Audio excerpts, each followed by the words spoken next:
premier nom du Bénin, c'est le Dahomey. Le Dahomey. Bon, aujourd'hui, c'est un pays de l'Afrique de l'Ouest, situé entre le Togo à l'ouest et le Nigeria à l'est, et reconnu comme étant la patrie du vaudou. Le vaudou, c'est une religion animiste que nos grands-parents ont longtemps exercée pour connaître l'avenir.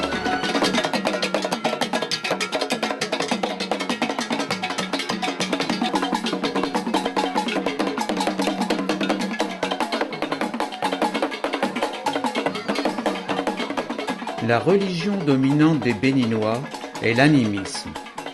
Dans la mesure où l'on peut être à la fois chrétien ou musulman et pratiquer le culte vaudou, le Bénin est le berceau du vaudou. C'est un ensemble de cultes qui s'adresse aux forces de la nature telles que la terre, la mer ou la foudre, ou aux ancêtres divinisés. Les morts ne sont pas morts, ils sont régulièrement sollicités par les vivants. Le vaudou, qui a résisté à l'esclavage, oppose la même force au modernisme.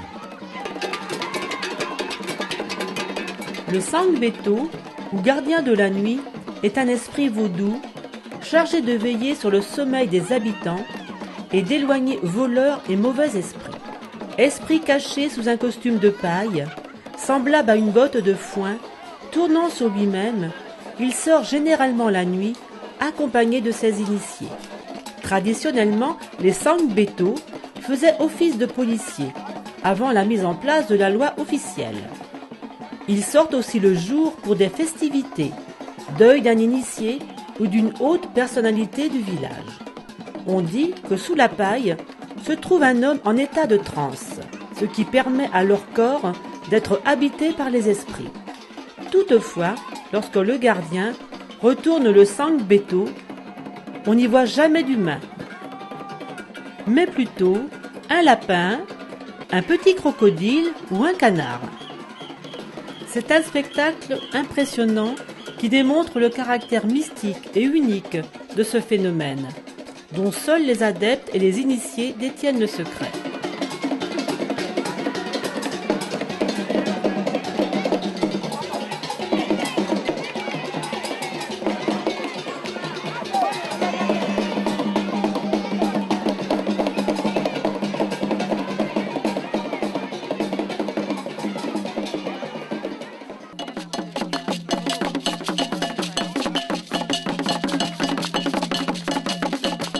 Ces jeunes femmes viennent de sortir du couvent.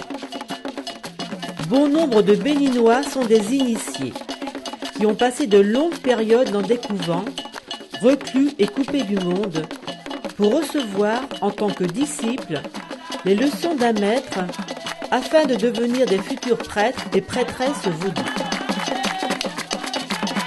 Les adeptes du couvent servent de lien entre le profane et les divinités. C'est à travers les rituels, les incantations, les chants, les danses et la transe que les adeptes établissent le contact avec les divinités et les esprits des ancêtres.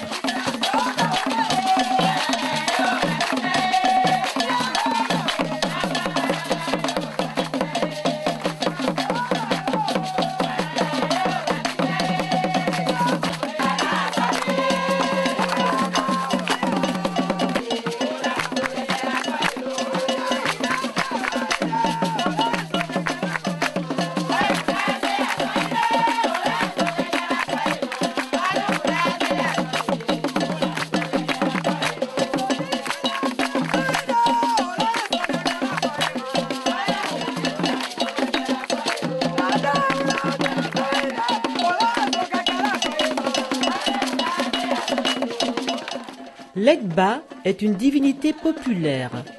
Gardien et protecteur du village, c'est le messager des dieux, symbole de fécondité. Pour avoir ses bonnes grâces, les Vauduisans lui offrent beaucoup de présents.